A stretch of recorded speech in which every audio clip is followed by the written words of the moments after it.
সকালে হঠাৎ করে একটা ফোন আইছে আমার মোবাইলে যে একটা ইনজেকশন দিতে লাগবো পেশেন্টরে। তো পেশেন্টের যেহেতু কথা আছে আমার তো যাইতেই লাগবো, আর আমি মানুষের হেল্প করতে ভালোবাসি।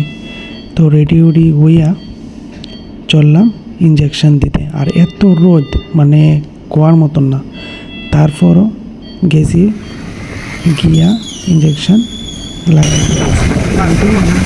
আপনারা দেখাম এই ব্লগে। তো এখন আয়া পড়লাম পেশেন্টের বাড়িতে, গিয়া দেখি কিরম কন্ডিশনে আছে। চলো তোমরাও দেখাই। ভাই তার বাড়িটা কোন জায়গাতে? আচ্ছা,